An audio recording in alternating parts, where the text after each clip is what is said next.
Vous êtes étudiant, vous n'avez aucune expérience professionnelle et vous voulez vous en sortir. Qu'est-ce qu'il faut faire?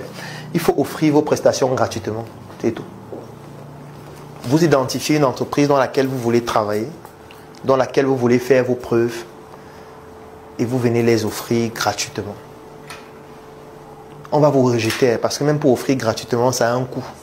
Parce que vous imaginez, supposons qu'un étudiant vient ici, il est stagiaire. Il sera un coût pour l'entreprise. Parce que supposons qu'on lui dit que ok, tu vas travailler dans cette salle chaque jour. Ça veut dire que quand il arrive, il va mettre la clim. Il va allumer. Il va utiliser les toilettes. Ça veut dire qu'il va faire qu'on dépense plus. Il faut l'encadrer. Il faut le former. Il faut lui montrer les produits, montrer les services, lui apprendre la philosophie de l'entreprise. Quand il est au sein de l'entreprise, ce qu'il fait peut retomber sur l'entreprise s'il le fait mal. Donc il faut qu'on le suive. Il faut qu'on se rassure qu'il bénéficie d'un accompagnement de qualité. Ça veut dire qu'en plus de nos ressources humaines que nous avons, nous devons l'intégrer en plus. Donc ce sera une charge en plus, même en termes de temps. Donc vous voyez que ce n'est pas parce que vous venez dire que je veux offrir mes prestations gratuitement que ça veut dire que ce sera facile. Non. Vous seriez une charge. C'est pour ça que beaucoup d'entreprises vont vous refuser. Pas parce qu'ils ne vous aiment pas, mais parce qu'ils estiment qu'ils ne peuvent pas vous encadrer. Ils n'ont pas les moyens de le faire. Donc vous devez pouvoir leur démontrer qu'ils ont un intérêt à vous prendre. Et pour ça, vous devez leur montrer quelle est la plus-value que vous leur apportez. Et vous devez leur montrer ça même avant de venir dire que vous voulez travailler gratuitement. Je prends un exemple. Tu es un étudiant en graphisme. Tu vois une entreprise avec laquelle tu veux travailler. Tu peux te dire, ok, je vais réaliser quelques visuels pour cette entreprise. Je leur soumets ça gratuitement. Je vois si ça les intéresse. S'ils me disent que ce n'est pas bien fait, je vais leur demander de me formuler des remarques pour que je puisse améliorer. Et s'ils me formulent des remarques, je corrige. S'ils ne répondent pas, je me bats pour qu'ils répondent. Je peux venir physiquement, je peux essayer de rencontrer l'un des responsables, je peux envoyer par mail ou à plusieurs numéros de leur entreprise. Je me bats pour pouvoir faire en sorte qu'ils répondent. Si vraiment après avoir fait ça pendant un certain temps, ils ne réagissent pas, je fais avec une autre. Ce qui est sûr, il y a une entreprise qui va réagir, qui va formuler des remarques. Ces remarques vont te permettre de t'améliorer, de mieux faire.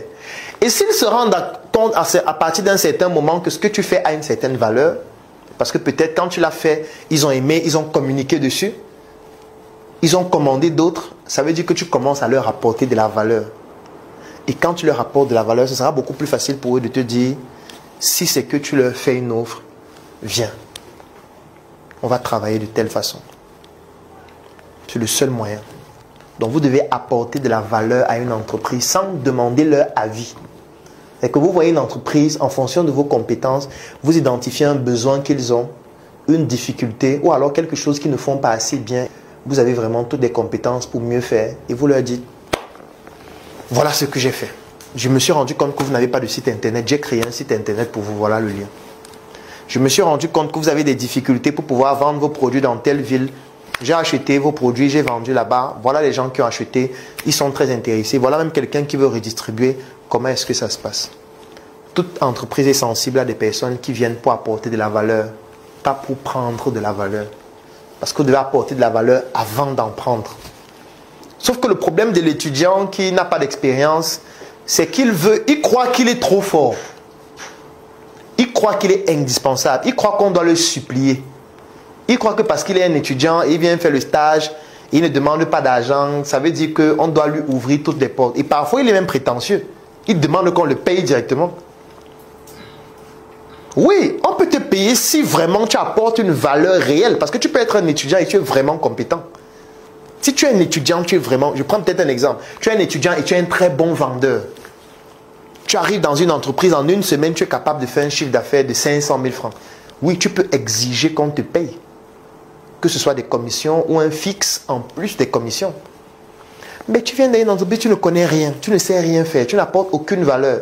Et tu exiges qu'on te recrute et en plus qu'on te paye même parfois. Personne ne va te recruter. Tu vas rester étudiant. Parce que même pour être étudiant, tu payais. Quand tu es étudiant, tu payais la pension. Donc pourquoi maintenant une entreprise qui doit te recruter, tu veux qu'on te paye alors qu'à l'école, tu payes la pension? Parce que si on suivait cette logique, on devait dire que toi aussi tu apportes de la valeur à l'école dans laquelle tu travailles. Il faut que l'école te paye chaque mois. Non. C'est l'école qui t'apporte de la valeur, ce n'est pas le contraire. Maintenant, si tu as fini d'apprendre à l'école et tu as appris tellement de choses au point où tu peux aussi apporter de la valeur à l'école, parce que tu peux gérer un département ou alors commencer à donner des cours, là, l'école va se dire, waouh, cet étudiant, s'il est devenu bon, on peut lui faire un contrat. Maintenant, tu apportes de la valeur à l'école et l'école te paye. Donc, tant que ce n'est pas toi qui apportes de la valeur, tu ne peux pas exiger qu'on te paye. Ou tu ne peux pas exiger qu'on te prenne, même si c'est gratuitement. Donc, tout étudiant doit analyser quelle est la valeur qu'il a. Comment est-ce qu'il peut apporter cette valeur aux entreprises et qu'il apporte directement cette valeur aux entreprises là et il va forcément gagner. Moi, je me rappelle, il y a un étudiant, quand je venais de créer SOS Médecins Cameroun, il avait fait quelque chose de magnifique. Il avait créé un site internet dans lequel il vendait nos offres de SOS Médecins Cameroun sans notre avis. Donc, il avait créé un site. Les offres qu'on publiait sur Facebook, il prenait et mettait sur son site. Et il mettait les liens de paiement. Quand les gens payaient, ils nous contactaient, ils nous disaient, il y a quelqu'un qui a payé pour telle offre. Voilà son contact, voilà l'argent. Mais à un moment donné, ça m'intriguait. Mais je dis, hein, les gens que tu envoies souvent qu'ils ont payé là, tu as fait comment pour qu'ils payent? C'est là où il m'explique que non, il a créé un site. Et puis les gens, parfois même de la diaspora, payent pour ceux qui sont en Afrique. Et qui disent, ok, je vais payer pour ma mère. Donc dès que je paye là, ma mère vient. Je dis, waouh, quel est le site? Il m'envoie le lien du site, je regarde le site. Je dis, mais attends, viens au bureau lundi. Il faut qu'on rende ça sérieux. Mais s'il était venu envoyer une demande pour dire que vraiment, je peux créer un site qui va faire que les gens payent plus et que c'est la dernière fois que tu m'écris, tu es fou. Tu connais les problèmes que j'ai ici là. Au point où tu me dis que je peux créer un site. Donc, je dois venir maintenant t'écouter. Comment tu dis que tu peux créer? Maintenant, tu vas m'envoyer le cahier de charge. Tu vas me dire de remplir les documents. Non, tu es malade, mon frère. Tu me donnes le travail. Tu es un étudiant, tu n'es rien, tu n'as rien, tu es pauvre, misérable. Et tu veux me donner le travail pour que je te paye encore après. Non, ça n'a pas de sens. Ça n'a pas de sens. Soit tu es déjà bon, compétent, tu as déjà une valeur que tu peux apporter. Et là, tu n'es plus un étudiant, tu es déjà une ressource humaine compétente.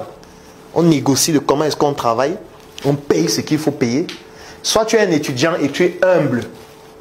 Et quand on est humble, c'est qu'on se dit, qu'est-ce que je peux apporter comme valeur? Tu apportes. Si cette valeur est intéressante, on te paye. Si elle n'est pas intéressante, et même si on ne te paye pas, tu apprends. Ça te fait avoir des références. J'ai travaillé pour telle entreprise, j'ai fait ceci, même s'ils ne t'ont pas recruté. J'ai travaillé pour telle autre, j'ai travaillé pour telle autre. Ça te permet d'avoir un bon CV. Ça te permet d'avoir un portfolio. Si tu es peut-être un artiste, de dire que j'ai fait des créations pour tel, pour tel, pour tel, pour tel, pour tel. Ça te rend plus crédible, même s'ils ne t'ont pas payé. Donc tu ne peux pas être là, tu n'apportes de la valeur à personne, mais tu exiges tout. Ça va